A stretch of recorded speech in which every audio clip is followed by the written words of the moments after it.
My dear friends, welcome in vision chemistry classes. आज की class में हम लोग पढ़ेंगे आइडियल सॉल्यूशन आदर्श विलयन। ठीक है, आदर्श विलयन के बारे में पढ़ेंगे। ये राउल्ट के नियम से संबंधित एक क्वेश्चन है। आदर्श विलयन किसे कहते हैं, व्हाट इज आइडियल सॉल्यूशन। तो जिन लोगों ने मेरे चैनल को सब्सक्राइब ना किया हो तो सब्सक्राइब कर लेंगे। ओके, और देखते हैं इसके डिटेल जानकारी के बारे में। ओके स्टूडेंट, देखिए आदर्श विलयन किसे कहते हैं, इसकी परिभाषा देखते हैं। देखिए, वो विलयन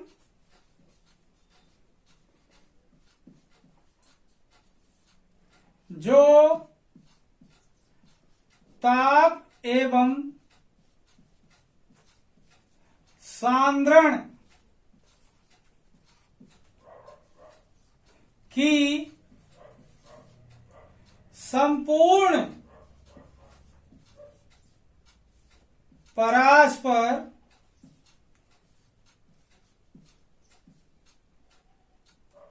राउल्ट के नियम का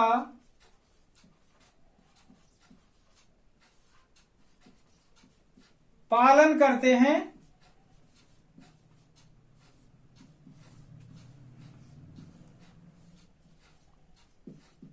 देखिए वो विलयन जो ताप एवं सांद्रण की संपूर्ण परस्पर राउल्ट के नियम का पालन करते हैं तथा इनके बनने पर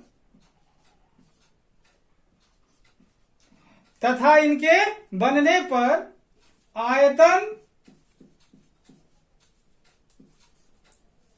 एवं एंथैल्पी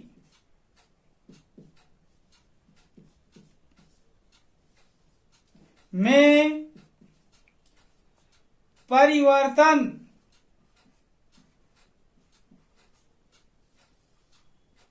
नहीं होता।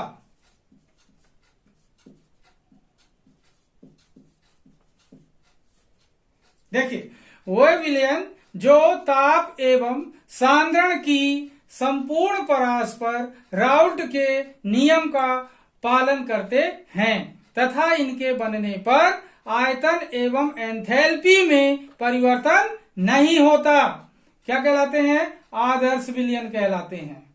आदर्श विलयन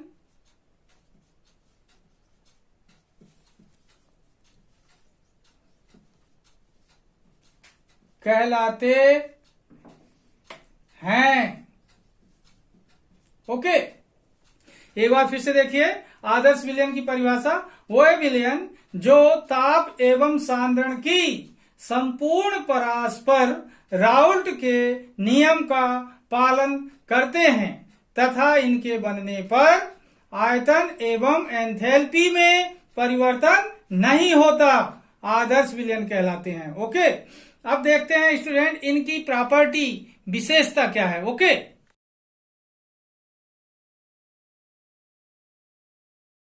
तो देखिए विशेषताएं, आदर्श विलयन की विशेषताएं क्या है। फर्स्ट नंबर देख रहे हैं, पहली विशेषता, राउल्ट के नियम का पालन करते हैं। राउल्ट के नियम का पालन करते हैं, अर्थात P A equal to P not A into X A, या फिर P B equal to P not B into X B. Okay, ये दोनों क्या होंगे? इक्वल होंगे। राउल्ट के नियम का पालन अगर करता है सॉल्यूशन तो क्या होगा? P A equal to P not A into X A होगा, या फिर P B equal to P not B into X B होगा।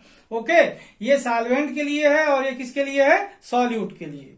अब सेकेंड प्रॉपर्टी देखते हैं, इनके बनने पर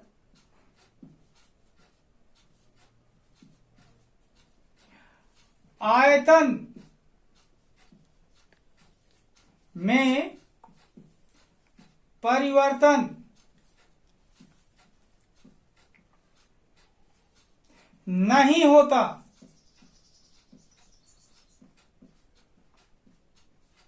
देखिए इनके बनने पर आयतन में परिवर्तन नहीं होता, अर्थात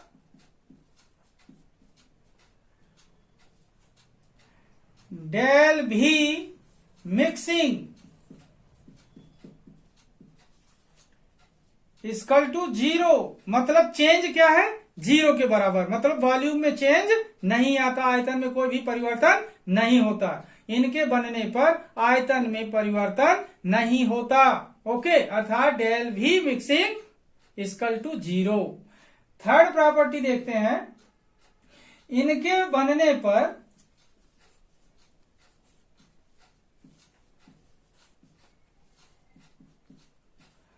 आयतन की बात देखें, इनके बनने पर एंथैल्पी में परिवर्तन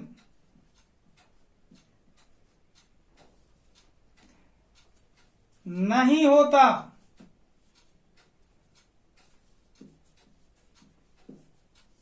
देखिए इनके बनने पर एंथैल्पी में परिवर्तन नहीं होता। ओके, अर्थात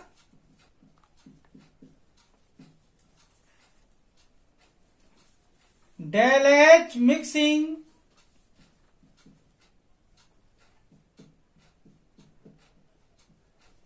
इक्वल टू 0, मतलब एंथैल्पी में चेंज किसके बराबर होगा, 0 के बराबर, मतलब कोई चेंज नहीं होगा। ओके, फोर्थ प्रॉपर्टी पढ़ते हैं,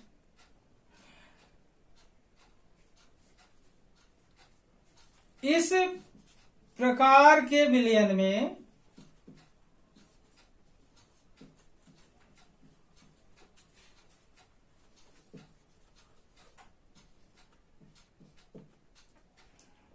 ए बी, ध्यान देंगे ये सॉल्वेंट है और बी क्या है, सॉल्यूट, का आकर्षण बल, का आकर्षण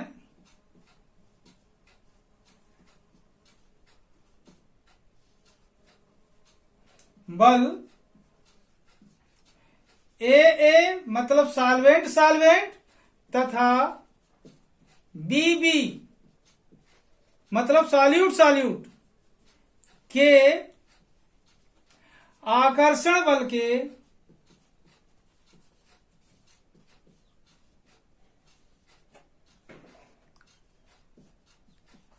के बराबर होता है।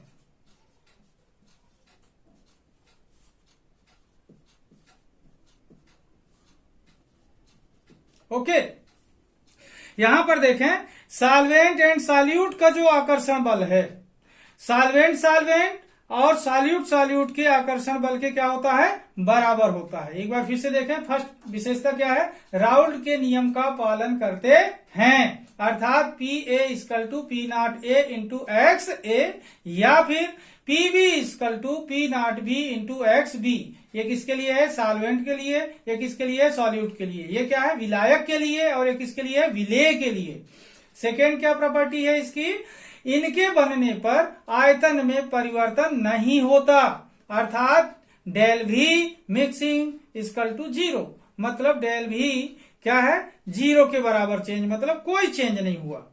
थर्ड है, इनके बनने पर एंथैल्पी में परिवर्तन नहीं होता, अर्थात del H mixing equal to 0, मतलब एंथैल्पी में भी कोई चेंज नहीं होता। फोर्थ क्या है, इस प्रकार के विलयन में सॉल्वेंट सॉल्यूट विलायक तथा विलेय का आकर्षण बल, विलेय यहां पर देखें, विलायक तथा विलेय का आकर्षण बल विलायक विलायक तथा विलेय विलेय के आकर्षण बल के बराबर होता है। अब देखते हैं स्टूडेंट इसके ग्राफ के बारे में। ओके,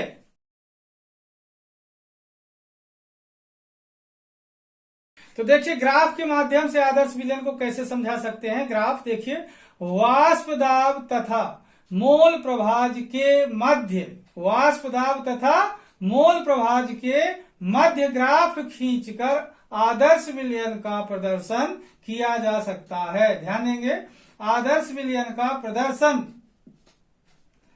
किया जा सकता है। एक बार फिर से देखिए, वाष्प दाब तथा मोल प्रभाज के मध्य ग्राफ खींचेंगे। ओके, देखते हैं ग्राफ।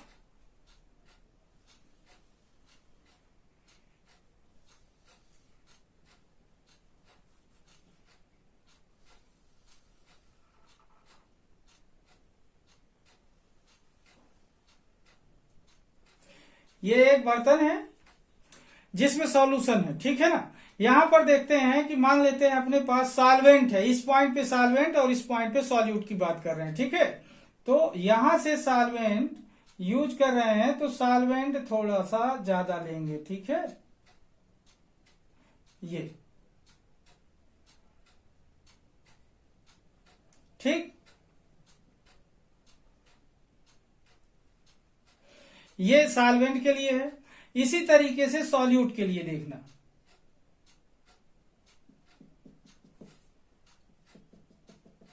ये सॉल्यूट के लिए है, ठीक है।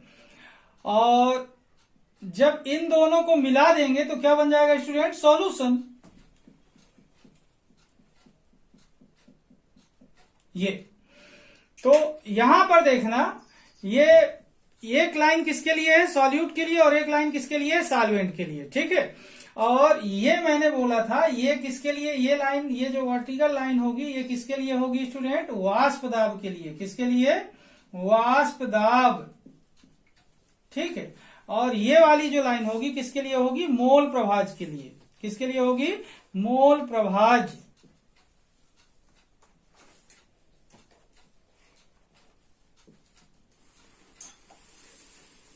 ठीक है।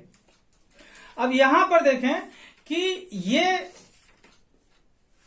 कंपोनेंट अगर ए है, विलायक है, तो यहां पर एक्स ए इक्वल टू होगा 1 और एक्स बी इक्वल टू क्या होगा स्टूडेंट, यहां पर 0, क्योंकि यहां पर एक ही कंपोनेंट है तो दूसरा कंपोनेंट का मोल फ्रैक्शन क्या होगा, 0 होगा, मोल प्रभाज दूसरे वाले घटक का, ठीक है। और यहां पर एक्स ए इक्वल टू 0 होगा, तो एक्स बी दूसरा कंपोनेंट है जो उसके लिए मोल प्रभाज क्या होगा, 1 होगा, क्योंकि दोनों मोल प्रभाज यहां पर देखें, विलायक और विलेय का मोल प्रभाज अगर योग किया जाता है तो क्या होता है, इकाई होता है। तो दोनों जगह पर यही कंडीशन होगी, यहाँ एक्स ए बराबर 1 होगा तो एक्स बी बराबर 0, और यहाँ एक्स ए बराबर 0 होगा तो यहाँ एक्स बी बराबर 1 होगा। ओके, अब देखें ये वाला पॉइंट है जो जहां पर ये दोनों मिल रहे हैं, ये शुद्ध विलायक के लिए P नॉट ए, ओके। और ये वाला जो पॉइंट है ये होगा शुद्ध विलेय के लिए P नॉट बी, ये शुद्ध विलायक और ये शुद्ध विलेय के लिए, ठीक है। अब यहां पर देखें, अगर ये मान लेते हैं कि ये वाली लाइन पी ए है, किसके लिए, पी ए का वाष्प दाब, और ये वाली लाइन पी बी का वाष्प दाब, पी बी, तो ये वाली लाइन किसके लिए शो करेगी, सॉल्यूशन का वाष्प दाब, P equal to P A plus P B, okay. अब इस ग्राफ में देखना आप लोग, ये बर्तन में बना हुआ है, ध्यान देंगे, जिस कंटेनर में अपन सॉल्यूशन बना रहे हैं उसकी बात कर रहे हैं यहाँ पर। तो ये वाली लाइन किसके लिए इंडिकेट कर रही है, मोल प्रभाज के लिए। ये वाली लाइन किसके लिए इंडिकेट कर रही है, वाष्प दाब के लिए। यहां पर देखें एक कंपोनेंट ये है, बी के बराबर यहां पर मोल प्रभाज 1 है, दूसरा कंपोनेंट ये है, यहां पर एक्स ए बराबर क्या है, 1 है, और एक्स बी बराबर क्या है, 0 है। जब दोनों को मिलाया तो क्या बन गया, विलयन, तो विलयन का वाष्प दाब क्या होगा, पी, तो पी बराबर क्या होगा, P A plus P B. यहां पर क्या होगा, पी बी बराबर, यहां पर क्या होगा, कंपोनेंट बी के लिए पी बी, और यहां पर क्या होगा, दूसरे कंपोनेंट विलायक का वाष्प दाब क्या होगा, पी ए, ओके। इस तरीके से देखें कि इस ग्राफ में सारी लाइनें जो है, सभी की सभी रेखाएं क्या है, एकदम सीधी हैं, स्ट्रेट हैं, ठीक है ना। तो स्ट्रेट रेखाएं हैं मतलब ना तो ये अपनी जगह से ऊपर गई हैं और ना ही अपनी जगह से नीचे गई हैं। अगर ये अपनी जगह से ऊपर जाती तो धनात्मक विचलन हो जाता, अपनी जगह से नीचे आ जाती तो ऋणात्मक विचलन हो जाता। मतलब कहने का क्या हो जाता कि आदर्श विलयन नहीं होता वो, ठीक है। और ये अपनी जगह पर हैं, जहां पर इनको सीधी लाइन से जाना चाहिए तो सीधी लाइन से गई हैं, मतलब क्या है, यह एक आदर्श विलयन है। और आदर्श विलयन है तो इस ग्राफ से हमको क्या पता चलता है, देखते हैं, ओके। तो देखिए ग्राफ से हमें क्या पता चलता है, देखते हैं। इस ग्राफ से स्पष्ट होता है, इस ग्राफ से स्पष्ट होता है कि विलायक विलायक, देखिए विलायक कंजक्शन लगा है, विलायक विलायक, ए बॉन्ड ए लगा हुआ है, मतलब सॉल्वेंट सॉल्वेंट, फर्स्ट कंपोनेंट प्रथम घटक होता है, पहला घटक क्या होता है, विलायक, तो ए से प्रदर्शित किया जा रहा है, विलायक विलायक ए ए, तथा विलेय विलेय बी बी के मध्य होने वाली अन्योन क्रिया, विलायक विलायक ए ए तथा विलेय विलेय बी बी के मध्य होने वाली अन्योन क्रिया, विलायक विलेय, देखिए विलायक और विलेय ए और बी, के मध्य होने वाली अन्योन क्रिया के बराबर होती है। मतलब विलायक विलायक और विलेय विलेय के मध्य जो अन्योन क्रिया होती है, जो आकर्षण बल लगता है, वही आकर्षण बल क्या होता है, विलायक और विलेय के मध्य लगता है। मतलब दोनों का क्या होता है, आकर्षण बल बराबर होता है। तो क्या पता चल रहा है, इस ग्राफ से स्पष्ट होता है कि विलायक विलायक ए तथा विलेय विलेय बी के मध्य होने वाली अन्योन क्रिया विलायक विलेय ए बी के मध्य होने वाली अन्योन क्रिया के बराबर होती है तथा यह विलयन किसी प्रकार का विचलन प्रदर्शित नहीं करता। अर्थात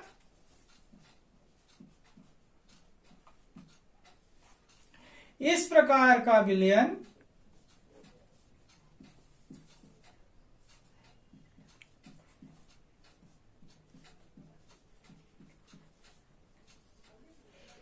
आदर्श विलयन कहलाता है।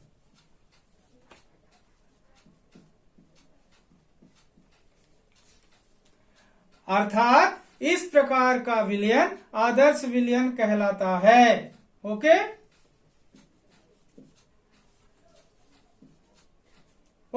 एक बार फिर से देखिए, इस ग्राफ से स्पष्ट होता है कि विलायक विलायक तथा विलेय विलेय के मध्य होने वाली अन्योन क्रिया विलायक विलेय के मध्य होने वाली अन्योन क्रिया के बराबर होती है तथा यह विलयन किसी प्रकार का विचलन प्रदर्शित नहीं करता। अर्थात इस प्रकार का विलयन आदर्श विलयन कहलाता है। ओके, अब देखते हैं इसके एग्जाम्पल के बारे में।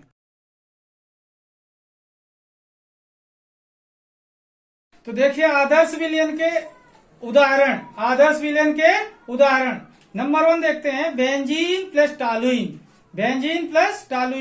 बेंजीन और टॉलुइन का जो विलयन होगा ये आदर्श विलयन होगा। सेकेंड एग्जांपल देखते हैं, एन हेक्सेन। किसकी बात कर रहे हैं, n hexane plus n heptane. N hexane और एन हेप्टेन का जो विलयन होगा आदर्श विलयन होगा। थर्ड देख रहे हैं, ethyl bromide plus ethyl chloride. Ethyl bromide और एथिल क्लोराइड का जो विलयन होगा क्या होगा, आदर्श विलयन होगा। फोर्थ देखते हैं, क्लोरोबेंजीन प्लस ब्रोमोबेंजीन। मतलब क्लोरोबेंजीन और ब्रोमोबेंजीन का विलयन जो बनेगा वो क्या होगा, आदर्श विलयन बनेगा। इस तरीके से एग्जाम्पल लिखे हुए हैं। आप लोग ने देखा आदर्श विलयन क्या है, उसको डिफाइन किया तो क्या हुआ, वह विलयन जो ताप एवं सांद्रण के संपूर्ण परस्पर राउल्ट के नियम का पालन करते हैं तथा इनके बनने पर आयतन और एंथैल्पी में परिवर्तन नहीं होता, आदर्श विलयन कहलाते हैं। फिर इनकी प्रॉपर्टी राउल्ट के नियम का पालन करते हैं। दूसरा, इनके बनने पर एंथैल्पी में परिवर्तन नहीं होता। तीसरा, इनके बनने पर आयतन में परिवर्तन नहीं होता। चौथा, विलायक विलायक तथा विलेय विलेय के मध्य होने वाला अन्योन क्रिया या आकर्षण बल विलायक और विलेय के मध्य लगने वाले आकर्षण बल के क्या होता है, बराबर होता है। फिर अपन ने ग्राफ देखा, ग्राफ के बाद फिर क्या देखा अपन ने, एग्जाम्पल देखा। इस तरीके से पूरा स्टेप वाइज आंसर आपको दिया गया है आदर्श विलयन का। ठीक है, एक बार देखेंगे पूरा का पूरा समझ में आ जाएगा। ओके स्टूडेंट, तो आज का वीडियो मैं यहीं पर समाप्त करता हूं। जिन लोगों ने मेरे चैनल को सब्सक्राइब ना किया हो तो सब्सक्राइब कर लेंगे। तब तक के लिए धन्यवाद। जय हिंद।